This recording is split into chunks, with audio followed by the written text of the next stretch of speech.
Comenzamos ya nuestro tiempo de tertulia aquí en los estudios de Onda Regional de Murcia, en la Plaza Pública. Noticias, Juanjo Peregrín, ¿qué tal? Buenos días. Juan José García Escribano, buenos días. Buenos días. Pedro Antonio Ríos. Buen día. Buen día. Y Joaquín Ángel de Domingo, bienvenido. Buenos días. Bueno, empezamos un poquito más tarde de lo habitual porque estamos pendientes de los incendios forestales que, bueno, pues han afectado también a la región de Murcia en las últimas horas.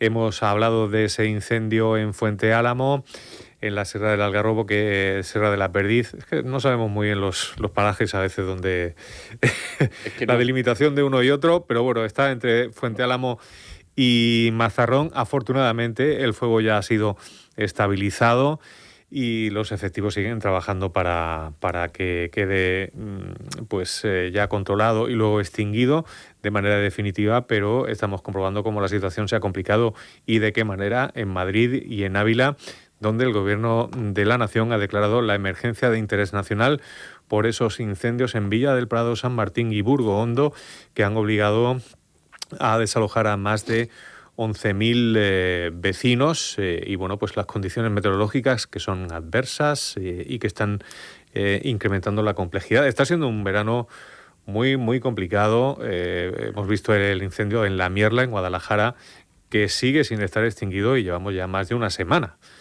Ahora parece que se está estabilizando algo, pero se habla del verano tan complicado que estamos teniendo, con una superficie más afectada, el doble que el año pasado, que en 2025.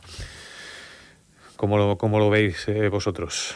Oye, cuando hablan de cifras, yo ya me pierdo. Hablan de miles de hectáreas, de cientos de miles, y yo no sé lo que queda libre, porque es tanta la cantidad, es tanto los incendios que se están provocando, las condiciones son tanto de calor como de vientos complicadas, que ves a todo el mundo. Ahí ya no hay solo servicios de extinción, ahí toda la población es servicio de extinción, y además se ven, tiene que ser muy, muy angustioso vivir una cosa de este tipo. Es decir, tú ves, sales de tu propia casa, sales de tu propia tierra sin saber qué vas a encontrar cuando vuelves, ¿no?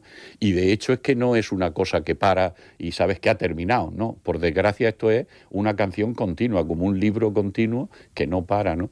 Uh-huh. Lo del cambio climático y lo de la idea de tomar medidas de prevención quizá debería de ordenarse y organizarse y sentarse, porque me da la impresión de que esto, por desgracia, es un ciclo que cada año se repite y se repite con más vehemencia. Hoy estamos teniendo eventos climáticos que son muy fuertes.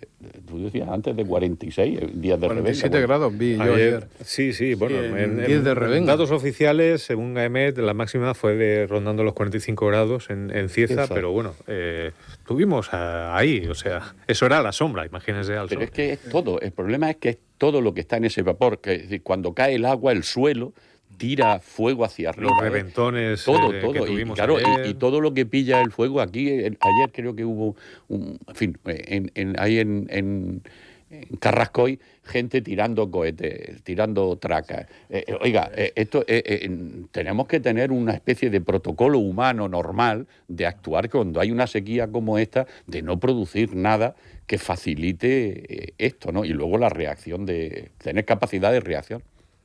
No, a veces cuando vas con el coche, vas mirando las cunetas y los montes, dices, desde luego, si no se incendia esto, va a ser un milagro, porque es que está todo seco, es que no hay una prevención y es peligrosísimo, porque en el momento en que salte unas chispas, todo ese bosque se va para adelante, ¿no?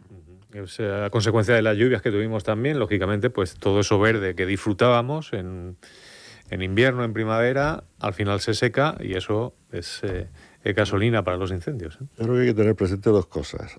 Por un lado, que están cambiando las condiciones climáticas, es evidente. Lo dice la ciencia, pero además lo estamos viendo y por tanto eso es evidente. Y esas condiciones climáticas están posibilitando el que haya nuevo tipo de incendios, diferentes a los que habían hace 40 o 50 años.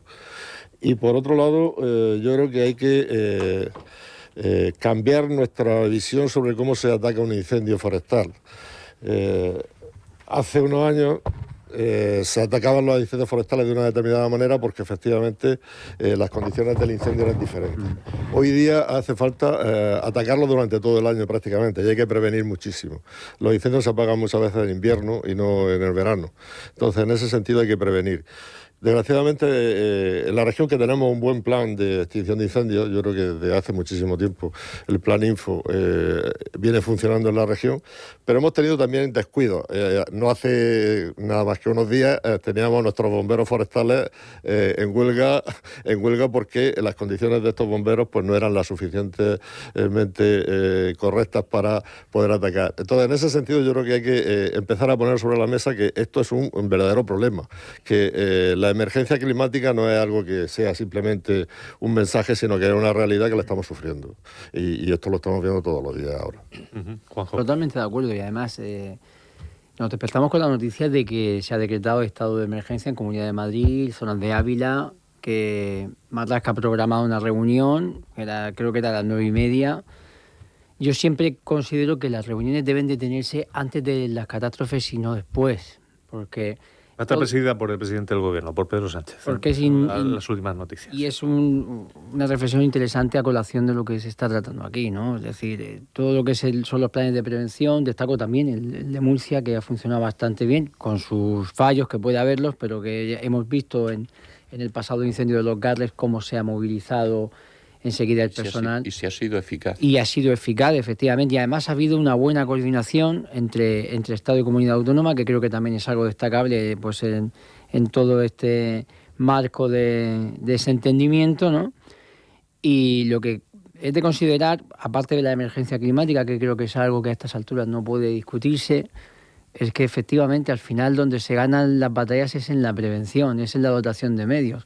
Es cierto que nos pilla esto en una situación en que no tenemos presupuestos generales del Estado, que es donde se van a recoger todas esas partidas para destinarlas a personal, prevención y demás. Pero claro, es que el principal problema que yo veo aquí es que el ciudadano ni tiene acceso a esos planes, ni puede acceder fácilmente a la información para enterarse bien de qué están haciendo los políticos, que son los que al final gestionan el dinero público, precisamente respecto de este personal y respecto de estos planes de prevención. Entonces yo creo que debería haber, por un lado, una mayor transparencia y por otro lado debería haber un esfuerzo integrador a nivel de prevención, sin duda. Se incorpora también a nuestra tertulia Antonio Botías. Antonio, buenos días. Buenos y calurosos días. He llegado tarde porque coger el coche da una pereza.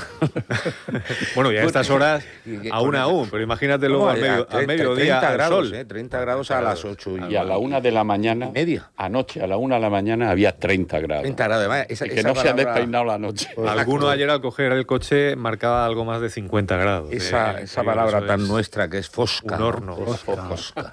Bien, pues fíjate, hablando de la fosca, a mí me ha recordado, estoy de acuerdo con, venía escuchando por la radio, empezó Pedro Antonio, y estoy de acuerdo con los tres, con lo que habéis dicho. A mí me recordaba lo que creo que era Martínez Tornel, que decía que Murcia se convertía, abro comillas, en un pozo de calcinación cuando llegaban estos días. Y efectivamente, estamos en un auténtico pozo de calcinación, pero no sé por qué me ha venido a la mente aquel terrible incendio, no sé si fue en el 94, 95, por allá, de Moratalla. No sé si os acordáis, ¿no? Sierra del Cerezo y todo lo que sube desde Calasparra para Moratalla. Exacto, que aquello estuvo ardiendo. Pasa que tenemos una facilidad para olvidarnos, por lo que tú decías de prevenir, ¿no? Estuvo ardiendo 5 o 6 días, una semana, recuerdo, que aquello no se apagaba. Y ahí se perdió un 13, un 14, un 15% de la masa forestal de la región de Murcia. Por suerte no hubo víctimas, pero aquello fue un auténtico desastre. Bueno, hubo críticas al gobierno regional porque faltaban medios, es decir, muchas de las cosas que ahora se están reproduciendo en España. Pero es verdad que no existe la prevención que tendría que haber, no se está atendiendo al cambio climático con la seriedad que requiere. Antes los incendios eran en agosto, recuerdo. Es que ahora hay incendios durante todo el año, porque las temperaturas efectivamente han subido. Y también ha cambiado el modelo de gestión de los árboles. Los árboles, en mi opinión, no son una pirámide, que una vez que le colgan la punta, el piramidión, se llamaba aquello, pues ya se queda, y qué bonito, ahí está. No, hay que actuar, hay que estar, hay que limpiar. Eso antiguamente, ni no muy antiguamente, lo hacían los ganaos, que colaboraban de una manera fantástica a que estuviera el monte más limpio. Y los agentes forestales del ICONA. Los propios agentes forestales. Y el ICONA existe porque yo y Kona casi ya no le habrán cambiado el nombre. Es decir, que no se ha potenciado eso. Exactamente, yo recuerdo ese nombre también. Y faltan medios. Y luego, por otro lado, también es verdad que estamos exagerando un tanto algunas medidas ecologistas.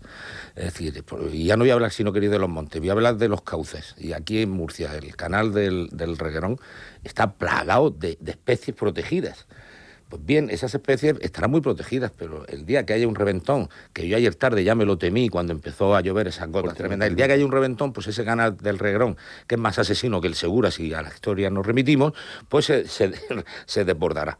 Entonces yo creo que sí que hay que sentarse, hay que planificar y no sentar. ¿Ahora para qué nos vamos a sentar? Ahora nos sentamos prácticamente a mirar las llaves. Hacer eficaces las cosas, pero hacer lo posible. Yo salgo a caminar por el monte, por aquí, por todo el valle de Carrascoy. Y de verdad, salgo a caminar, ahora no, porque hay una temperatura alta, pero tú ves la cantidad de leña seca en toda la falda, desde yo subo por la senda de las columnas hasta llegar al relojero, bueno, y luego bajar por el otro lado, o subes desde la Cresta del Gallo. Es que tú, la corona de la Cresta del Gallo está verde, está bien, pero tú subes todo el camino y estás viendo todo ese manto vegetal seco, calcinado, alguno cortado. Es decir, que lo han cortado, han ido las motosierras, lo han triturado y lo han dejado ahí, ¿no? Claro, cuando eso se seca y se tiega, pues el incendio primero lo tuvimos en los Garres, hacia arriba, hacia la Cresta del Gallo, de todo lo que... Y tú dices, esto el día menos pensado, ahora ya no se puede pasar, porque está toda la zona, toda la falda de lo que recorre está o quemado o ha sido parte de un incendio de ahora o de hace 15 años. Es decir, que el trabajo y el tratamiento de los bosques, que es verdad que antiguamente el ganado hacía parte de ese trabajo, pero es que la Sierra de Carrascoy, yo no me he conocido ganado en el tiempo, tengo solo 76 años y no lo he conocido. Ha sido el trabajo de la prevención y de la actuación en el monte. El monte hay que trabajarlo antes, y todas las zonas, ¿no? Y luego una especie de protocolo de reaccionar. No es lógico que tú tengas unas parrillas de leña en la base de una zona de secano, con todo rodeado. No es lógico que lo tenga. Bueno, pues unas medidas de prevención que sepamos reaccionar todos, los ciudadanos, y que sepamos pues que yo no puedo tirar cohetes en un sitio seco o de un monte verde, ¿no? Es decir, que el tratamiento... La palabra de la educación, como soy maestro, siempre la termina. Pero es que es verdad. Sí, por ejemplo, solo podemos extender a alguien que va en un coche y tira una colilla, por ejemplo. Igual, y te pone, vas por la carretera y te dice, 6 puntos pierdes si tira usted colilla. Pero te multan por exceso de velocidad. Es muy difícil que te pillen tirando una colilla. Es crear hábitos de que defendernos o protegernos es una tarea a hacer por todos y por los poderes públicos también, ¿no? Sí, porque yo creo que hay más incendios por falta de educación y de prevención que por los pirómanos, los pirómanos, ¿no? Y entonces, claro, yo creo que es cuestión de educación, esencialmente. Y de tener mucha prevención. La mayoría de los incendios son por causas humanas, no naturales. O sea, somos los humanos los que provocamos los incendios. Antiguamente quemábamos los rastrojos. Se hacía. Sí. Y había una seguridad. Hasta no hace tanto, ¿no? Pues bueno. Pero yo que tengo un pequeño huerto y no puedes quemar cuando tú quieras. Antiguamente, estamos hablando de 20 años se solicitaba un permiso administrativo que en origen bastaba con avisar a la policía más cercana de que ibas a realizar una quema de rastrojos que estaba in illo tempore, estaba habilitada normalmente de octubre a febrero, de octubre a marzo, coincidiendo con la poda. Claro, y sobre todo cuando se entiende que ya se ha escardado y ha dado suficiente tiempo para que se seque adecuadamente, lo que evita que haya más humo de la cuenta, y eran quemas controladas. Eso ya se ha hecho toda la vida en la huerta. Y se sigue haciendo. ¿Cuál es la diferencia? Que ahora se hace ilegalmente y antes sí que... Pero ahora puedes avisar. No ha cambiado. En los últimos 2 o 3 meses solo ha cambiado. Efectivamente, no se podía hacer de ninguna de las maneras. De ninguna manera. Estableció un sistema de recogida de poda que ya os podéis imaginar cómo funcionaba aquello, porque imposible un teléfono para... Todavía estoy esperando que vayan. Para todas las parcelas que hay. Estoy esperando que vayan a mi casa, yo solicité. Pero bueno, esto es una barbaridad. ¿Qué estaba pasando? Pues lo que tú dices, que la gente quemaba a escondidas. ¿Cuándo quemaba a escondidas? A las 5 de la mañana. En los atardeceres, de noche. Y a las 6 de la mañana. Había. Hace muy poquito, 2 o 3 meses, porque yo también tengo un campo, el ayuntamiento dice, bueno, esto es una barbaridad, vamos a intentar regularlo de alguna forma. Entonces tú llamas y solicitas un permiso especial para la quema. Entonces te lo dan y tienes que hacerlo cuando ellos te dicen y a la hora que ellos te dicen. Pero bueno, ¿cómo funciona? Me gustaría hacer el preguntado y dejarlo ahí. ¿Cómo funciona este servicio? Pues como funcione, como el otro. Fíjate que no lo sabíamos. Fíjate que no lo sabíamos.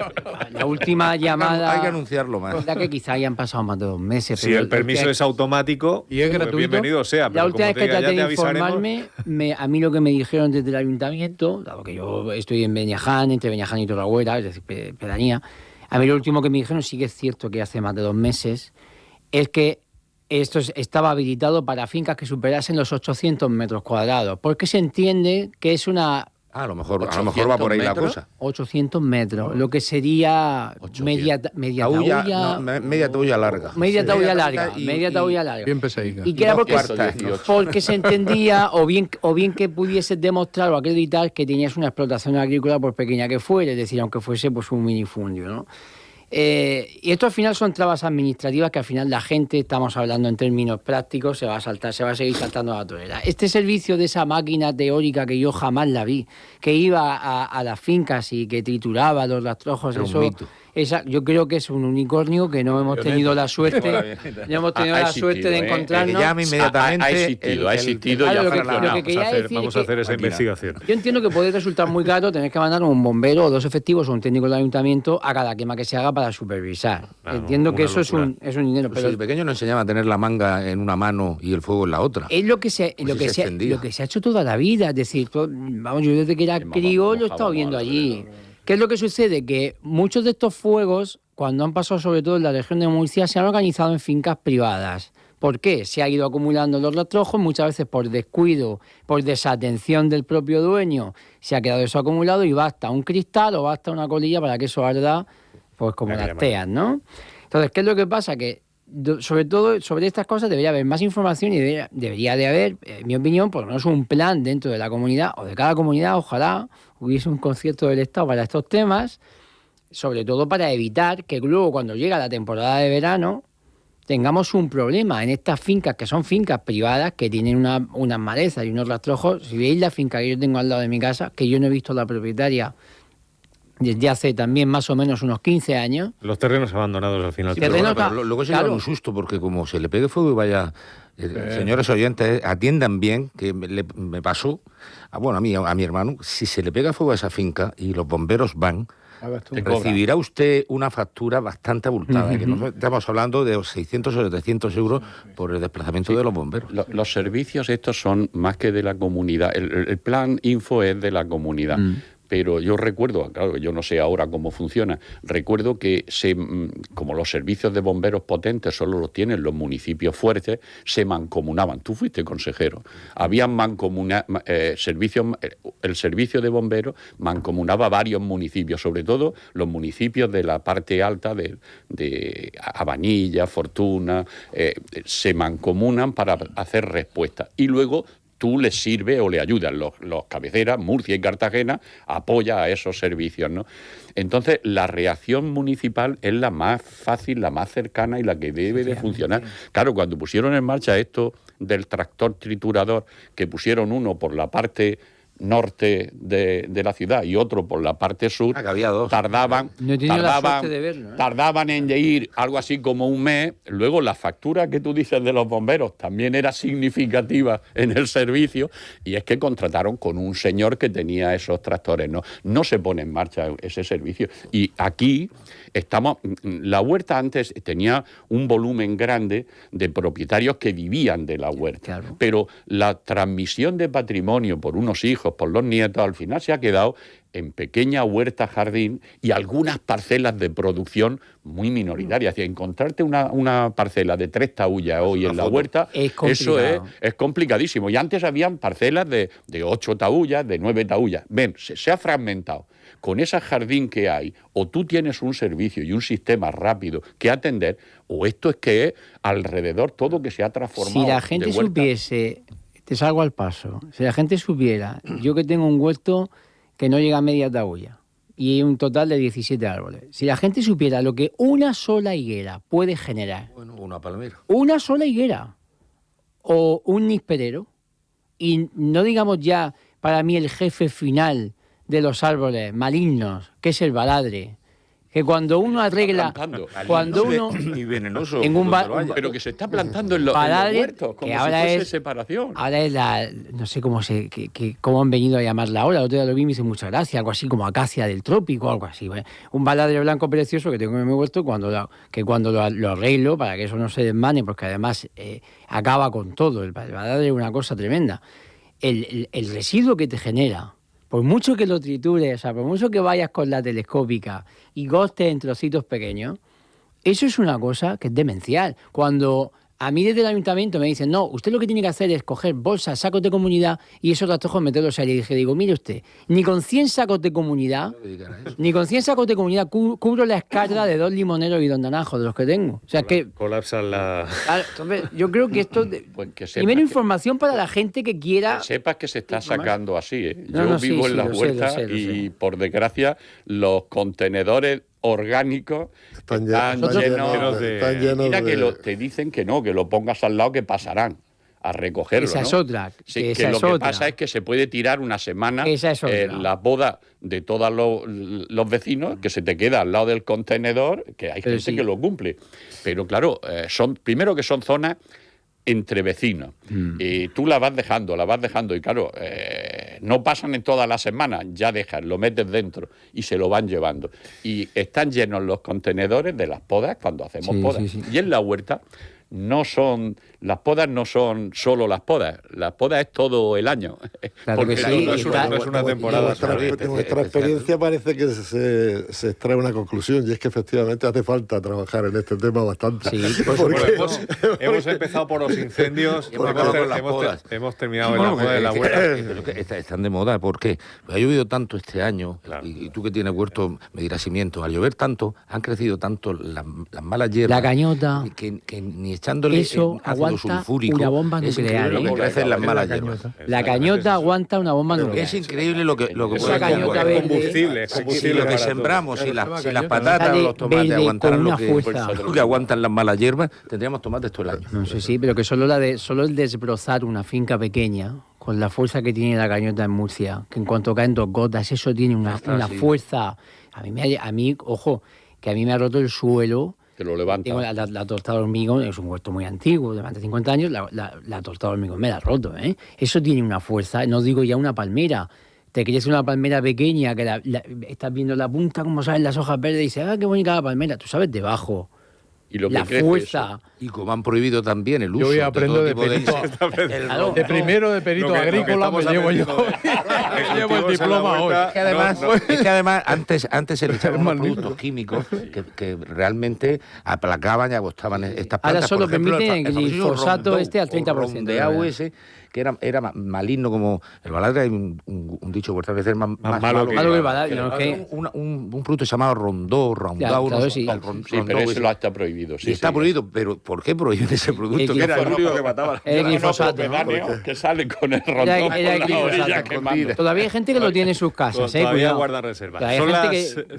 Yo confieso que si hay un mercado ilegal del rondó, que se pongan en contacto conmigo, porque yo voy a usar la radio para esto. Estamos haciendo un llamamiento a rondón, que es un líquido, un ser humano. Glifosato. Estamos haciendo un llamamiento a la delincuencia. En algo irregular. Fumiga con el de ahora y no hace nada. Solo vemos los muebles que no se lo han llevado. Igual le pasa como... El de ahora fumiga y no hace nada. Igual le pasa como, no voy a decir marcas, como los donuts, que ya no saben cómo sabían hace 30 años, o los bollicaos y todas estas cosas. Son las 9:20 de la mañana, vamos a cambiar de asunto, pues si no agotamos la tertulia con la huerta. Es que hay para hablar, ¿eh? Sí, hay para hablar de la huerta. Y eso, efectivamente. Porque además daría para un monográfico. Además, la huerta es que hay que ver lo que ha cambiado. Antiguamente, de la huerta veníamos a la ciudad, a los barrios de la ciudad a vivir. Hoy es al revés. 270.000 personas de nuestro municipio viven en las pedanías y apenas 220.000 en la ciudad. Es decir, se está produciendo la salida hacia... Yo recuerdo que yo vivía y vivo en Sangonera la Verde, y cuando yo venía a Murcia parecía que venía de Turquía. Es decir, parecía que usted dónde es Sangonera y eso qué es. Y con muchísimo gusto, placer y satisfacción, en los últimos 15 años, he podido, más, yo creo que ya más, más, he podido ver como muchos de mis amigos que decían, yo no viviría en una pedanía ni loco porque no hay servicio y tal, que ahora se dan tortas y guantás por irse allí. Y después de la pandemia, el que la tuvo que pasar en un piso, esos 800 metros que tienes tú valen Gloria bendita. Yo podía salir en mi casa alrededor y caminar alrededor de mi casa con todo cercado, por tanto tenías una calidad para afrontar lo de... Prometemos hacer un monográfico de Zapatero y Huerta, porque exactamente yo quería preguntar si pero el de la Junta de Hacendado o al Tribunal de Agua.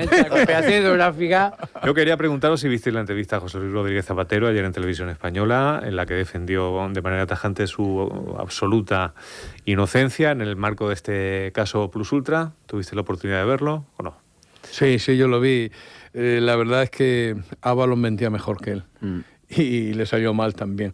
Bueno, ayer, pues, sí es que lo mejor es decirlo ante un juez, lo que sea. No en una entrevista donde pues todos critican que si se le han hecho un masaje, que si realmente no es un masaje, sino que no tiene nada que ocultar.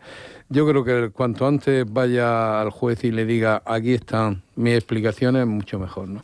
Él, en cierto modo, él lo repetía. Sí. Él lo repetía. Sí. Para mí es triste ver esta secuencia tan en público permanente, ¿no? Y no... Él decía, bueno, esto lo tengo que decir. Oiga, entonces, si usted no puede dar una explicación de esto, pues, ¿para qué tiene que venir aquí? No, esto es que la debo decir ante el juez. Es lógico que una persona que está siendo juzgada, pues... Tú dices que Ábalos mentía mejor. Sí. Ábalos era muy grosero a la hora de mentir. Por lo menos grosero. No, pero le ponía más énfasis en lo suyo. Sí. Y yo creo que la entrevista en sí no ha quitado, por lo menos por mi impresión, no es, la entrevista en sí ni ha servido para... que él explique y quitar las dudas que pudiesen haber, ni ha servido para lo contrario, ¿no? ¿Creéis que ha sido el gobierno el que le ha presionado para que saliera a dar explicaciones después del escrito de José Luis yo creo que él Martínez, mismo de la declaración de la Audiencia Nacional? En su primer vídeo dijo que iba a dar todas las explicaciones ante el juez. Conociendo a Zapatero, conociéndole a él creo que no necesita que le digan arre en esos asuntos, ¿no? Creo, de todas formas, claro, fue en televisión, si hubiera ido al Hormiguero, pues quizá hubiera sido diferente, ¿no? Porque todos tenemos nuestro pequeño purgatorio para poder ir y poder salir, ¿no? Cada uno elige su sitio para ir. Pero yo creo que ha sido más bien él. Y creo que se ha equivocado. Creo que se ha equivocado y no debería de haber hecho ese alarde de explicación, porque yo sí la oí, yo sí la vi, y ni me añadió dudas que no tuviese, ni me quitó dudas que no tuviese. Él, a la hora de hablar, parece como siempre ha sido. En la época que yo estaba en el Congreso le decíamos Bambi, que era muy prudentito, muy esto y tal, y ahora intenta recuperar eso, pero ni tenía el tono de hace, los que lo hemos visto, hace cosa de 3 meses o 6 meses, ¿no? Ni tenía el tono, ni le salían los giros, ni salía la explicación, creo yo. Ahora, tampoco soy objetivo, yo soy subjetivo como todos nosotros somos subjetivos. Juanjo no la vio, solamente ha leído lo que ha aparecido en los medios de comunicación y ha escuchado alguna cosa en la radio, pero no la vi directamente la entrevista ni la he buscado para verla. A mí me parece que la entrevista, efectivamente, si no se aportaba nada nuevo, pues no era oportuno esa entrevista y probablemente, pues ha sido un escape porque ante las declaraciones de su amigo, a su amiguito y sus conocidos, tal, pues probablemente se ha visto la necesidad de dar algún tipo de explicación, pero que realmente tampoco ha dado ninguna explicación. Claro, tampoco los otros me los creo, o sea que tampoco para mí son suficientemente creíbles. Porque claro, el amiguito del alma también hace 2 días decía otras cosas y los otros también decían otras cosas. O sea que al final esto de me lo creo o no me lo creo, pues dependerá de las pruebas que hayan. Y de momento ni hay pruebas que lo incriminen claramente al señor Zapatero, espero que lo tenga rápido, que no se eternice, que lo tenga rápido y que se pueda explicar rápidamente en el juzgado, delante del juez, se explique claramente todo lo que ha ocurrido. A mí hay cosas que no me han gustado nada de nada, aunque no tengan después consecuencias penales o puedan no tenerlas, como el tema de las joyas, no me gusta absolutamente nada, me parece una cosa totalmente antiético y antiestético. Y el uso de las hijas. Claro. Dijo que fue regalo de cortesía personal fruto de una amistad. Es igual. Yo cuando estaba de alto cargo recibía algunos regalos de cortesía que iban a parar directamente a Jesús abandonado. O sea que... Pero nunca a 1.300.000. No, evidentemente que no. Era a lo mejor una caja de lata o estimación a la baja. Parecía poco menos que fue la UCO la que descubrió que tenía las joyas, por cierto, son feísimas. Son más feas que... Y las joyas sean de un regalo o sean de lo que sea, lo que no es lógico es tenerlas. La palabra no es declarada, es decir, no tenerla. Yo tengo una moneda de conmemoración, de una moneda de 2.000 pesetas que se hizo, y la FNMT me dio un certificado de esa moneda y la tiene registrada. Y es una moneda de los 20 años de la Constitución, que se hicieron 2.000 ejemplares y se distribuyeron. Oiga, aparecen ahora y en un despacho, en un sitio, yo qué sé, una caja fuerte, en fin. Yo vengo diciendo desde hace tiempo que dentro de 20 años, cuando digamos Zapatero, la gente va a decir, el de las joyas. Vamos a quedar en ese detalle. Desde luego que tendría que tener su justificante, si son de la Casa Real, como él dice, si es de los árabes, estos entregan unas cajas maravillosas que nadie tira y unos certificados, porque para que sepan, más que nada, para que sepan lo que te están regalando. El valor que tienen. Y que son horrorosas, desde luego. Ahí. Respecto a la entrevista, yo creo que fue innecesaria. Creo que a él no hay que achucharle para salir, porque el primer día ya dijo, dentro de unos días hablaré, ha tardado un poco más. Pero es verdad que también el gobierno le ha permitido que hable en la tele. Si no hubiera querido el gobierno, no se hubiera producido esa entrevista. Y de todo lo que dijo a mí, lo que me llamó la atención al hilo de las joyas, es que le preguntaron, una de las preguntas que, vamos, ahí las quisiera cualquier político. De Javier Ruiz. Esa tranquilidad y esa amabilidad. Pero sí hubo una pregunta muy bien hecha. Y que fue, oiga, ¿usted no aprobó un reglamento donde establecía... Lo dijiste tú en una tertulia. Que los regalos... ¿Te acuerdas que lo dije? Que los regalos no sé qué. Y dio una respuesta magnífica. Hay que aplaudir a Zapatero y dijo, hombre, eso es interpretable. Hombre. Pero ¿cómo va a ser interpretable que se quede usted una joya... Esa hermenéutica jurídica... Y es verdad, y ya no es el que era, porque yo creo que tiene... Yo estoy convencido de que está asustado y es para estarlo. Y sobre todo por lo de la familia, por lo de las hijas. A mí no me cabe la menor duda que este señor no metió a sus hijas en eso para hacerle daño ni nada. Yo creo que las metió porque pensaba que lo estaba haciendo bien. Sí. Aunque luego después, pues miren... Que por cierto creo que son bastante competentes. Estas son unas gentes que la han buscado... De momento parece que han estado cobrando 3.000 euros al mes un tiempo sin... Sí, eso es muy grave. Sin que parezca que haya actividad. Bueno, eso es otra cosa, luego que hayan delinquido ellas o no, etcétera, etcétera. Ayer... Pero que las haya utilizado el padre... que las estuviera... Hubo un detalle... Vamos. Por eso yo creo que él ahora está más decaído, porque teme.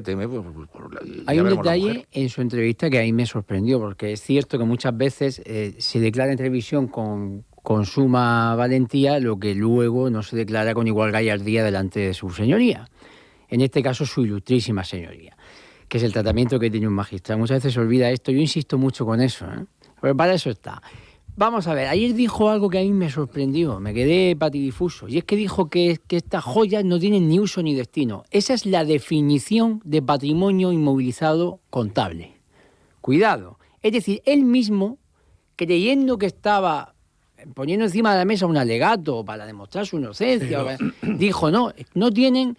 Es una joya, sí es cierto que son una joya, son unos obsequios, no voy a dar más detalles de quién me lo dio, pero no tienen ni uso ni destino. Oiga usted, si no tienen ni uso ni destino... Lo que no tiene es llegada. Claro, y resulta que usted está presuntamente, hay indicios, es verdad que del hecho indicio al hecho probado hay un trasiego importante.